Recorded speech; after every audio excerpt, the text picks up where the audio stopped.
अच्छा जी, आगे अब हम कंटिन्यू करेंगे इंट्रोडक्शन टू डिस्काउंटिंग 3 में।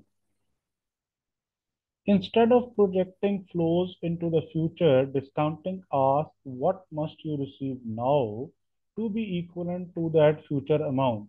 जैसे मैंने आपसे कहा कि प्रेजेंट वैल्यू लफ्ज का मतलब ही क्या है कि जो मैंने फ्यूचर में कमाना है वो आज के कितने पैसों के इक्वल है। क्यों? क्योंकि मैं इन्वेस्टमेंट करने के लिए आज जा रहा हूँ, टुडे जा रहा हूँ, आज मेरी इन्वेस्टमेंट हो रही है।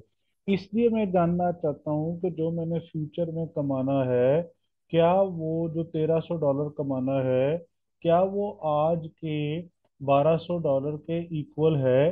क्योंकि मैं आज टुडे इन्वेस्टमेंट करने जा रहा हूँ $1000 की। तो अगर वो $1200 के इक्वल है जो मैंने फ्यूचर में $1300 कमाने हैं, फिर तो मैं ये कह सकता हूँ कि मेरे पास प्रॉफिट होगा $200 का, और मैं इस पोजीशन में हूँ कि मैं $200 कमा सकूं। How much would you need to receive now, P the present value, to be equivalent to receiving $1000 in 1 year if the interest rate are 10%?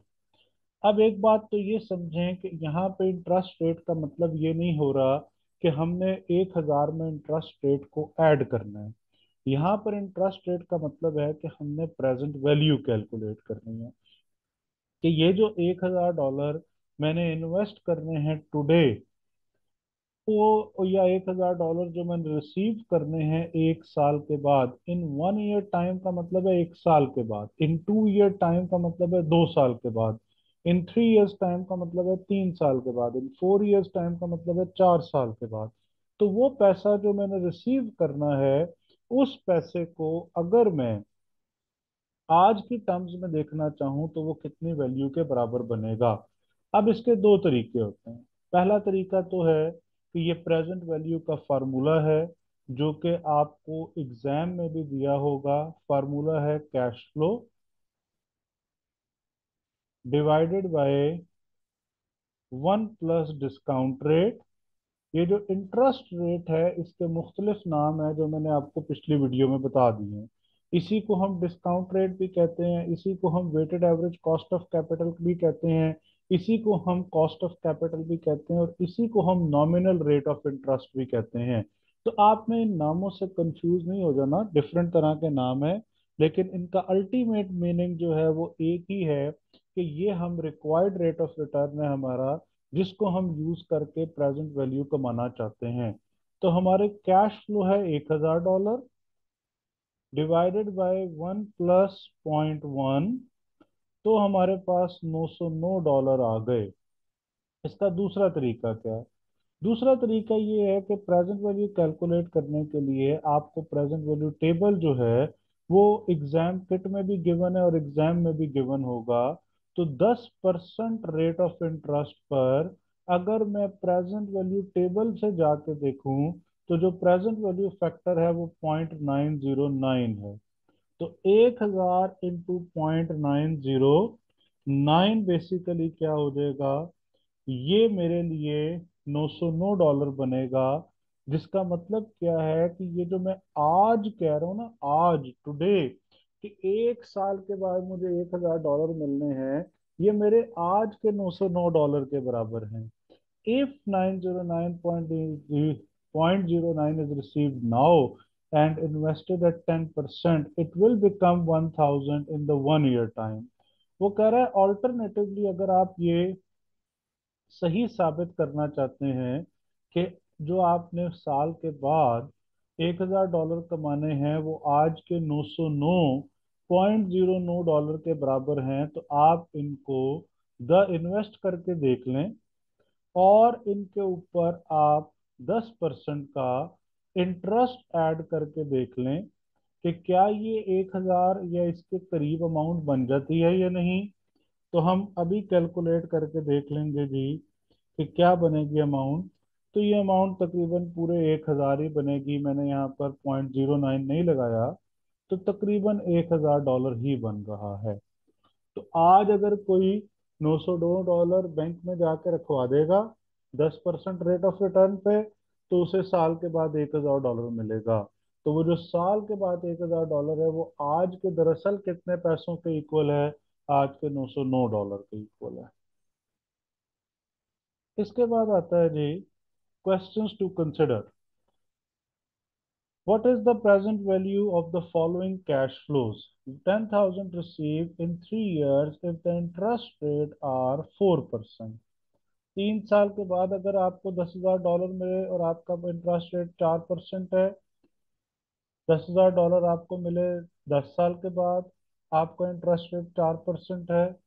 और अगर आपको $10,000 मिले 3 साल के बाद और आपका इंटरेस्ट रेट 10% है, तो आपकी प्रेजेंट वैल्यू क्या होगी? तो हम अपना फार्मूला इस्तेमाल कर सकते हैं जो अभी हमने पढ़ा कि cash flow divided by 1 plus rate of interest. 1 साल हो तो एक रेस टू पावर कुछ भी लिखने की जरूरत नहीं होती, क्योंकि 1 लिखना या ना लिखने का मतलब है 1 है। लेकिन अब यहाँ पर 3 सालों की बात हुई है तो रेस टू पावर 3 होगा। तो हम क्या कहेंगे कि $10,000 divided by 1.04 raise to power 3, 1.1248, 10,000 divided by answer अगर मैं कर दूं तो मेरा आंसर आएगा 8,890। जिसका मतलब क्या हुआ कि ये जो $10,000 मैंने 3 साल के बाद कमाने हैं, ये जो 10,000 डॉलर 3 साल के बाद मैंने कमाने हैं, ये आज के कितने पैसों के इक्वल हैं? ये आज के $8,890 के इक्वल हैं। इसी तरह से मैं कहता हूं कि मैंने $10,000 कमाने हैं, मिलेंगे मुझे 10 साल के बाद, और रेट ऑफ इंटरेस्ट है 4%। तो मैं क्या करूंगा? 1.04 रेस टू पावर 10।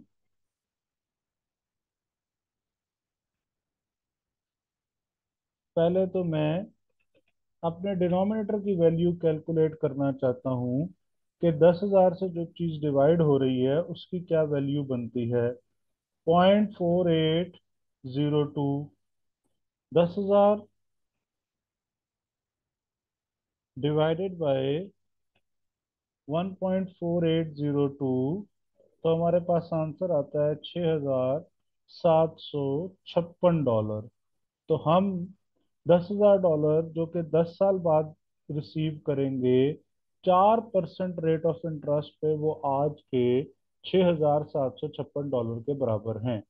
इसी तरह तीसरी सिचुएशन में उसने हमें कहा है कि 3 साल हैं और 10% रेट ऑफ इंटरेस्ट है। तो अब तक मुझे उम्मीद है कि आप समझ गए हैं कि आपने क्या करना है।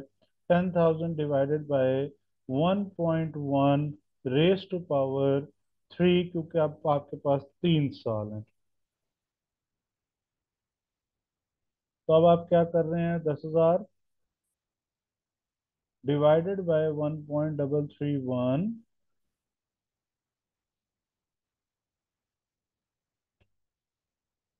7513। तो ये आपके पास आ गई है जी प्रेजेंट वैल्यूज। ये फार्मूला जो मैंने पहले लिखा था वो यहाँ पे भी लिखा हुआ है। अमाउंट रिसीव्ड, जिसको हम कैश फ्लो कहते हैं, into 1 divided by R. R का मतलब मैंने आपको बता दिया, ये डिस्काउंट रेट भी होता है, ये वैट भी होता है, ये कॉस्ट ऑफ कैपिटल भी होता है, ये नॉमिनल रेट ऑफ रिटर्न भी होता है। जो भी नाम एग्जामिनर इसको देगा आपके सवाल में, एनपीवी के सवाल में, तो आपने समझ जाना है कि ये आर का मतलब क्या है, और इस पे मैंने प्रेजेंट वैल्यू कैलकुलेट करनी है। और अगर हम आज इन्वेस्ट कर रहे हैं तो अभी हमने ऊपर पिछली स्लाइड में यूज कर लिया था फार्मूला कि cash flow into 1 plus rate of interest raise to power N. जैसे फॉर एग्जांपल हम ये कह देते हैं, इसी एग्जांपल को दोबारा यूज कर लेते हैं कि अगर मैं आज $8,890 इन्वेस्ट कर दूं 4% रेट ऑफ इंटरेस्ट पर 3 सालों के लिए। अब फर्क क्या है? पहले मैंने 10,000 को डिवाइड किया था, अब मैं 8,890 को इन्वेस्ट कर रहा हूँ, तो मैं मल्टीप्लाई कर रहा हूँ। तो मैं क्या कहूँगा कि 1.04 raise to power 3 multiplied by 8890, तो ये मेरे पास एग्जैक्टली 10,000 आंसर आ जाएगा। ऑल्टरनेटिवली मैं आपको ये भी कह सकता हूँ कि ये जो चीज़ डिवाइड हुई है 1.1248, इसको आप 8,890 से वापस मल्टीप्लाई कर लें तो 10,000 आ जाएगा। इसी तरह यहाँ पर 1.4802 को आप मल्टीप्लाई कर दें 6,756 से तो 10,000 आ जाएगा। इसी तरह आप 1.331 को मल्टीप्लाई कर दें 7,513 से तो आपके पास 10,000 आ जाएगा। तो ये आपके पास क्या आते हैं जी, ये प्रेजेंट वैल्यूज आ जाती हैं। ये आप देख सकते हैं जो आंसर्स मैंने कैलकुलेट किए हैं पिछली स्लाइड्स में, वो सारे ये आंसर्स आ गए हैं। और ऑल्टरनेटिवली में मैंने आपको बता दिया कि अगर आप आज इन्वेस्ट करेंगे तो रिटर्न आप कैसे कमाएंगे। इसके बाद आता है जी हमारे पास डिस्काउंट टेबल। क्योंकि हमें ये प्रेजेंट वैल्यूज कैलकुलेट करने की ज़रूरत नहीं होती, ये जो प्रेजेंट वैल्यूज हैं ये खुद से हमें कैलकुलेट करके दी हुई हैं। फॉर एग्जांपल मैं आपको बता देता हूँ कि हमारे पास ये प्रेजेंट वैल्यू टेबल जो गिवन है, जैसे ये 10% है, तो अब इसका फार्मूला क्या है, प्रेजेंट इसको कहते हैं प्रेजेंट वैल्यू फैक्टर। ये 0.909 प्रेजेंट वैल्यू फैक्टर है, 0.826 फैक्टर है, 0.71 फैक्टर है, 10% रेट ऑफ रिटर्न है, और ये आपको ईयर दे दिया है। पीरियड का यहाँ पे मतलब है ईयर। तो प्रेजेंट वैल्यू फैक्टर आप कैसे फाइंड आउट करेंगे? प्रेजेंट वैल्यू फैक्टर का फार्मूला है इज इक्वल टू, ये जो यहाँ पे लिखा हुआ है, 1 डिवाइडेड बाय 1 प्लस आर। अब आर के डिफरेंट नाम मैंने आपको बता दिए। रेस टू पावर एन, यहाँ पर रेस टू पावर एन पहले साल के लिए 1 होगा, अदरवाइज एन होगा। तो अगर हम ये प्रूव करना चाहें कि क्या चौथे साल का ये आंसर आता है या नहीं, तो हम कहेंगे 1 divided by 1.1 raise to power 4। तो 1.1 raise to power 4, 1 divided by, तो आंसर आपके पास क्या आया, 0.683 आपके पास ये आंसर आ गया। तो ये प्रेजेंट वैल्यू टेबल है जी। ये प्रेजेंट वैल्यू टेबल हमें एग्जाम में गिवन होगा। हमें ऑल्टरनेटिवली ये फार्मूला भी प्रेजेंट वैल्यू टेबल के ऊपर एग्जामिनर हमें खुद से लिख के भी प्रोवाइड कर देता होता है। तो इसलिए प्रेजेंट वैल्यू का छोटा सा फार्मूला आप याद कर लें तो भी अच्छी बात है। अदरवाइज ये कि ये आपको वैल्यूज गिवन है, और आइडियली आप जो present value value factor given है उन्हीं को यूज करें तो ज्यादा बेहतर रहेगा। इसके बाद आता है जी एन्यूटीज। अभी तक हम बात कर रहे थे प्रेजेंट वैल्यू की, अब आ गया एन्यूटी। अब प्रेजेंट वैल्यू में और एन्यूटी में क्या फर्क होगा?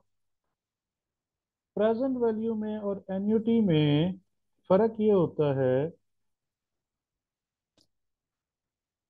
कि आपने प्रेजेंट वैल्यू में पैसे इन्वेस्ट किए, वो कैश फ्लो कांस्टेंट नहीं था।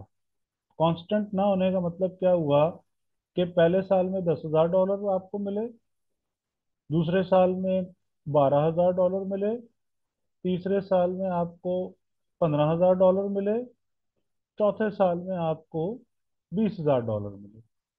कांस्टेंट नहीं है, तो इसलिए आप क्या करेंगे, आप प्रेजेंट वैल्यू फैक्टर्स यूज करेंगे, ये जो आपको मैंने ऊपर बताया कि ये प्रेजेंट वैल्यू फैक्टर्स हैं। मगर एन्युटी में ये सब कुछ करने की जरूरत नहीं होती है। एन्युटी में हमारे पास 4 साल हैं, ईयर 1 से लेकर 4 तक। और ईयर 1 से लेकर 4 तक इन 4 सालों में हमने क्या किया, हमारे पास कांस्टेंट कैश फ्लो से $15,000 के, अब $15,000 हमें हर साल मिलना है। अब जब हर साल कांस्टेंट अमाउंट मिल रही है, तो अगर मैं चाहूँ तो मैं इसी तरह ईयर 1, ईयर 2, ईयर 3, ईयर 4 लिख के हर साल प्रेजेंट वैल्यू कैलकुलेट कर सकता हूँ। मगर मुझे ज़रूरत नहीं है अपना टाइम वेस्ट करने की, क्योंकि मैं एन्युटी फैक्टर यूज कर लूंगा और एक ही मरतबा $15,000 को मल्टीप्लाई करूंगा एन्युटी फैक्टर से। अब ये एन्युटी फैक्टर जो है ये आता कहाँ से? एक तो एन्युटी फैक्टर का टेबल हमें, जैसे ये मैंने आपको बताया कि प्रेजेंट वैल्यू टेबल हमें गिवन होगा इसी तरह से ये एन्युटी फैक्टर का टेबल भी हमें एग्जाम में गिवन होगा। तो हमने वहां पे जाके फर्ज करें 10% पे 4 ईयर्स का एन्युटी फैक्टर हम वहां पे जाके बहुत आसानी से पिक कर लेंगे। अदरवाइज मैं आपको ये समझा दूं कि ये 4 सालों का जो एन्युटी फैक्टर है वो आएगा कहाँ से। 4 सालों का जो एन्युटी फैक्टर है वो आगे हमें टेबल में दिया होगा, या हम फार्मूले से भी कैलकुलेट कर सकते हैं। वो इन 4 सालों की प्रेजेंट वैल्यू को जमा करके ही आ रहा है। जैसे मैंने अभी आपसे कहा कि जब एन्युटी आ गई तो आपको कोई ज़रूरत नहीं है कि आप 4 सालों को अलग अलग सॉल्व करें, बल्कि आप एक ही एन्युटी फैक्टर यूज कर सकते हैं। और वो एन्युटी फैक्टर कहाँ से आ रहा है? अगर 4 साल की बात हो रही है, 10% की बात हो रही है, तो आप इसको यहाँ से प्लस कर सकते हैं और आपके पास क्या आ गया? 4 सालों का एन्युटी फैक्टर आ गया। अब अगर फर्ज करें हम बात करते हैं 2% की 3 सालों की, तो इन 3 सालों के सम कर लेंगे तो आंसर आ जाएगा। लेकिन आपको ये भी करने की जरूरत नहीं पड़ेगी, क्योंकि आपको अलग से एन्युटी फैक्टर खुद से एग्जाम में एन्युटी टेबल प्रोवाइड किया हुआ होगा। तो मैं एज्यूम कर लेता हूँ कि अगर मुझे $15,000 की एन्युटी वैल्यू चाहिए, तो मैंने इसको मल्टीप्लाई कर दिया 3.169 से। ये जो अभी मैंने आपके सामने कैलकुलेट की थी वैल्यू, तो 15,000 को 3.169 से मल्टीप्लाई किया, तो हमारे पास क्या आया आंसर? हमारे पास आंसर आ जाता है 47,535। अब अगर मैं ये इसको अलग अलग भी करना चाहूँ, पहले साल को मल्टीप्लाई करूँ 0.909 से 10% पर, फिर 15,000 को मल्टीप्लाई करूँ 0.826 से, फिर तीसरे साल के 15,000 को मल्टीप्लाई करूँ 0.751 से, ये जो प्रेजेंट वैल्यू फैक्टर्स मुझे दिए हुए हैं, और फिर हम चौथे साल को मल्टीप्लाई करें 15,000 को 0.683 से, इन सब को मल्टीप्लाई करके प्लस करेंगे तो तकरीबन आंसर यही आएगा। लेकिन हमें इतना टाइम अपना ज़ाया करने की ज़रूरत नहीं है। जब हमारे पास कांस्टेंट कैश फ्लो है, तो हम एन्युटी फैक्टर को यूज़ करें और हम अपनी एन्युटी वैल्यू कैलकुलेट करें। They are common in DCF questions, discounted cash flow question में आते रहते हैं।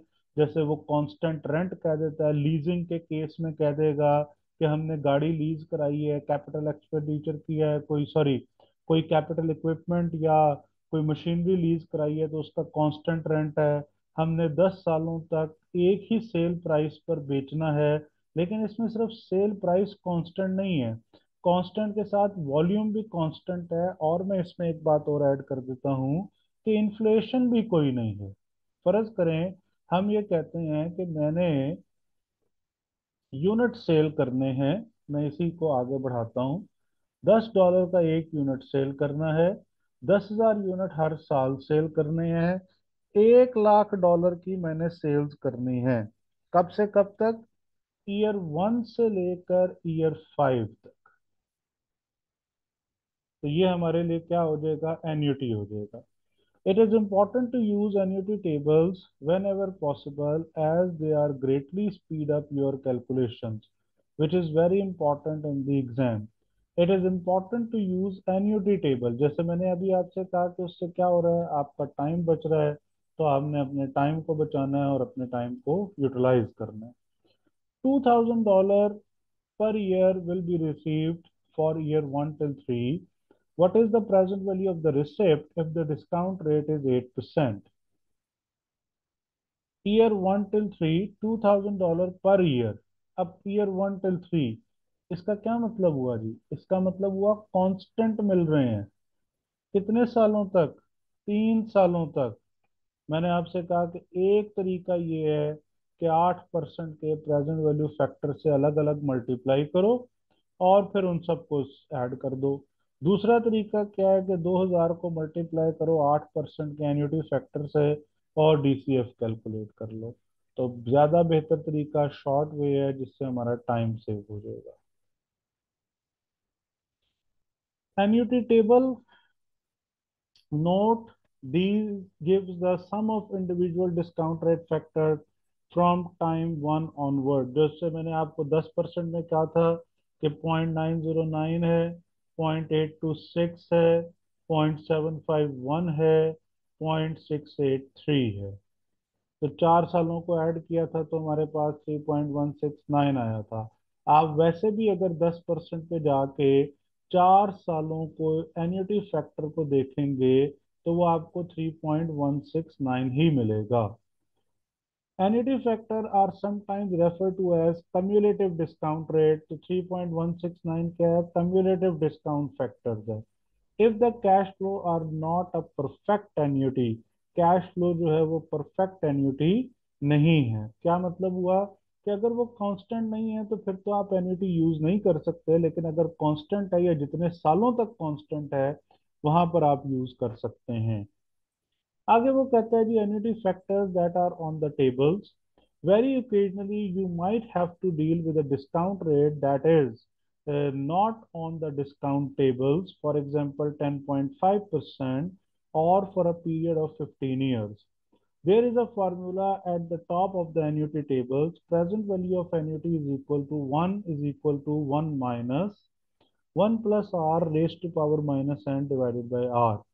एन्युटी फैक्टर कैलकुलेट करने का ये फार्मूला है जो कि आपको एग्जाम में एन्युटी टेबल के ऊपर ही गिवन होता है। और वो कह रहा है कि दूसरा तरीका क्या है कि 1/r into 1 - 1 divided by 1 + r raise to power n।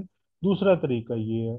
तो हम बेसिकली क्या करेंगे, हम ये करेंगे कि हम अब सबसे पहले एग्जाम में या प्रैक्टिस करते वक्त अपनी एग्जाम किट में एन्युटी फैक्टर पे जाएंगे और एन्युटी टेबल में जाके वहां से एन्युटी फैक्टर पिक कर लेंगे। ये फार्मूला आप याद जरूर कर लें, तो अदरवाइज एग्जाम में भी आपको एन्युटी टेबल गिवन होगा और उसके ऊपर ये फार्मूला आपको एग्जामिनर खुद से दे देगा। आगे हमारे पास अगली बात आती है जी, consider two questions annuities. $2000 per year will be received for year 1 to 3, what is the present value of the receipts at a discount rate of 8%? तो जैसे हमने इसको पहले सॉल्व किया था, हमने कहा कि ये जो तीनों का सम है, जो ऊपर प्रेजेंट वैल्यू फैक्टर्स दिए हुए इन सब का टोटल 2.577 है। 2 सालों की वर्किंग करके उसने दे दी है हमें। तो हम तीसरे साल की वर्किंग कर लेते हैं जिसमें हमने 2000 को मल्टीप्लाई करना है 0.794 से, और हम कहते हैं $1588 जो है वो हमारे पास आ जाएंगे तीसरे साल में एज प्रेजेंट वैल्यू ऑफ $2000। इन सब को हमने ऐड किया तो हमारा टोटल है 5154। अगर हम दूसरे तरीके से करना चाहें तो हम क्या करेंगे कि हम 2000 को मल्टीप्लाई कर देंगे 2.577 से, तो भी हमारे पास आंसर क्या आ रहा है? 5154 ही आ रहा है। तो हमने क्या करना है, हमने अपना एन्युटी टेबल यूज कर लेना है। अब उसने कहा है कि using annuities calculate the present value of following cash flows. ये हमारे पास कैश फ्लोज आ गए हैं। $2000 हमने 10 साल रिसीव करने हैं। पहला कैश फ्लो राइज होगा एट टाइम टू, दूसरे साल में जाके। डिस्काउंट रेट 10% है। कैश फ्लो 6 साल के हैं, फर्स्ट राइज होगा चौथे साल में जाके और डिस्काउंट रेट 4% है। फिर 4000 है 6 साल के लिए। पहला टाइम्स 1 to 3 देन 6 to 8। पहले हमें मिलेगा पहले साल से लेकर तीसरे साल तक 3 इयर्स, और फिर 6 to 8 वो भी 3 इयर्स ही मिलेगा, लेकिन दरमियान में गैप आ जाएगा फोर्थ फिफ्थ और सिक्स ईयर, सॉरी फोर्थ और फिफ्थ ईयर का। और डिस्काउंट रेट जो है वो हमारे पास यहाँ पर 12% का दिया हुआ है।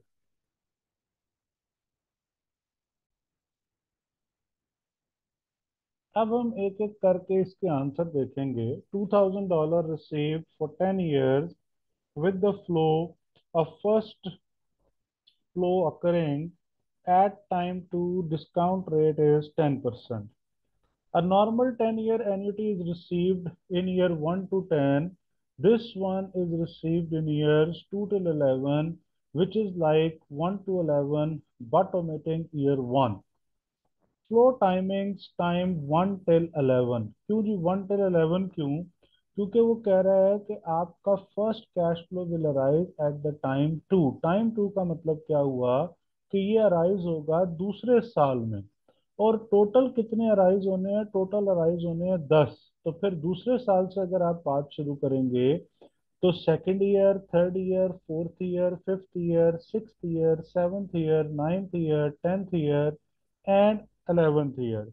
तो आपके पास दूसरे साल से जब शुरू होंगे तो सेकंड से लेके आप चलते गए तो फिर आपके पास 10 साल जो है वो 11 में जाके पूरे होंगे। तो टाइम 1 till 11, अब यहाँ पे वो बताना या समझाना क्या चाह रहा है? वो ये कह रहा है कि 10 ईयर की एन्युटी है, लेकिन पहली पेमेंट शुरू कब होनी है? शुरू होनी है दूसरे साल से। बट अगर मैं एन्युटी टेबल में जाता हूँ तो एन्युटी टेबल में मुझे एन्युटी फैक्टर मिलेंगे ईयर 1 से लेके 11 तक। तो मैंने क्या किया? मैंने 10% डिस्काउंट रेट पर 11वें साल का एन्युटी फैक्टर पिक कर लिया। जब मैं 11वें साल का पिक कर रहा हूँ तो इसका मतलब मैंने 11th पिक की है, लेकिन मेरे पास टोटल पेमेंट हुई है सिर्फ 10। तो मुझे क्या करना है? जितनी पेमेंट लेट शुरू हुई है वो माइनस कर देना है।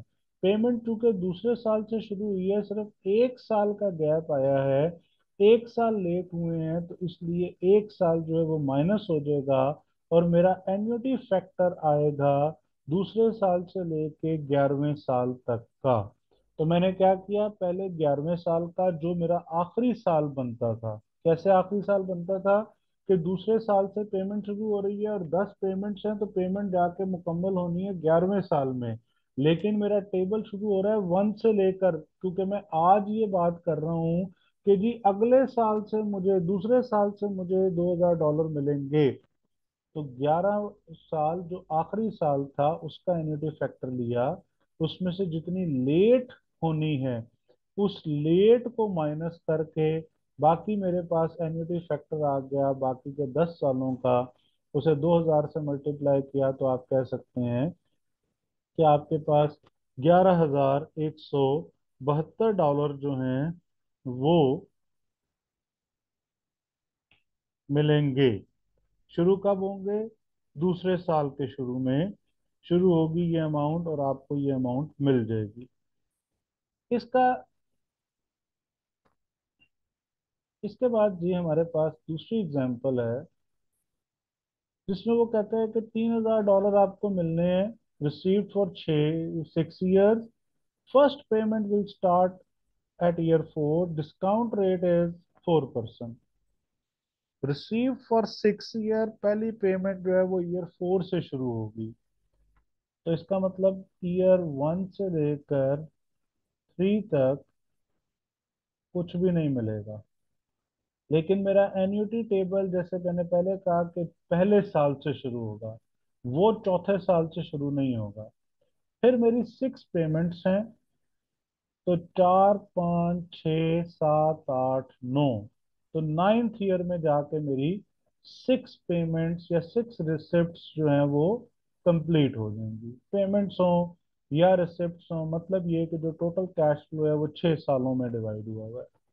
तो अब मैंने क्या करना है, क्योंकि कहानी शुरू तो पहले साल से ही होती है, क्योंकि एन्युटी फैक्टर शुरू पहले साल से होता है, और जिस साल में मुझे आखिरी कैश फ्लो रिसीव होना है वो 9th ईयर है। तो मैंने जाके टेबल में देखना है कि 9th ईयर का क्या एन्युटी फैक्टर दिया हुआ है 6% के डिस्काउंट रेट पर। तो 6% के डिस्काउंट रेट पे 6.802 का एन्युटी फैक्टर दिया हुआ है। लेकिन इस एन्युटी फैक्टर से तो तब अमाउंट मल्टीप्लाई हो जब मुझे 9 पेमेंट्स मिल रही हो। मुझे तो 9 पेमेंट्स मिल ही नहीं रही, मुझे तो 6 पेमेंट मिल रही है। तो मैं क्या करूंगा? मैं पहली 3 पेमेंट अपने पास से माइनस कर दूंगा, क्योंकि वो मुझे मिलनी नहीं है। तो मैंने क्या किया? मैंने पहले 3 सालों का एन्युटी फैक्टर अपने पास से निकाल दिया और सिर्फ वो एन्युटी फैक्टर अपने पास रखा है जिस सालों में मुझे पैसे रिसीव होने हैं, स्टार्टिंग फ्रॉम ईयर 4 till 9। तो फिर हम क्या करेंगे? 3000 से हमने इसको मल्टीप्लाई कर दिया और हमने कहा कि हमारे पास जो प्रेजेंट वैल्यू आएगी वो $12,387 आएगी। इसी तरह से हमारी अगली मिसाल थी जी, 4 ईयर्स डॉलर, इसमें थोड़ी सी टेक्निकलिटी आ गई कि जो 6 ईयर्स हैं, लेकिन पहली पेमेंट कब से शुरू हो रही है, 1 से लेकर 3 तक। आखिरी कब मिल रही है, आखिरी मिल रही है 6 और 8 में। तो इसका मतलब शुरू 1 से हो रहा है और एंड 8 पर हो रहा है। मुझे एन्युटी फैक्टर चाहिए आखिरी साल का हमेशा, क्योंकि शुरू 1 से होगा। तो मैंने क्या किया, 12% पर एन्युटी फैक्टर तो 8वें साल का ही लिया। लेकिन ये ईयर 4 और 5 में मुझे कोई पैसे नहीं मिल रहे, तो इसलिए ईयर 4 का प्रेजेंट वैल्यू फैक्टर, अब ईयर 4 और 5 का यहाँ पर मैं एन्युटी फैक्टर यूज नहीं कर सकता। ईयर 5 का प्रेजेंट वैल्यू फैक्टर, ये दोनों मैंने माइनस किए, तो फिर मेरे पास क्या आया, मेरे पास आ गया कि जिसमें पहले 3 सालों का भी एन्युटी है और 6 से 8 का भी है, क्योंकि मैंने पूरा 8 का एन्युटी फैक्टर लेकर उसमें से जिन सालों में मुझे पैसे नहीं मिलने, उन सालों के प्रेजेंट वैल्यू फैक्टर्स माइनस किए, तो मेरे पास एन्युटी वैल्यू आ गई। अब हम क्या कह रहे हैं कि these payments are received in year 1 till 3, then 6 till 8, which is like 1 to 8, but omitting year 4 and 5। सो मेरी प्रेजेंट वैल्यू क्या हो जाएगी, $4,000 को मैं मल्टीप्लाई कर दूंगा 15,060 से, तो ये मेरे पास क्या आ गई, ये मेरे पास आ गई मेरी एन्युटी वैल्यू या present value by using annuity method.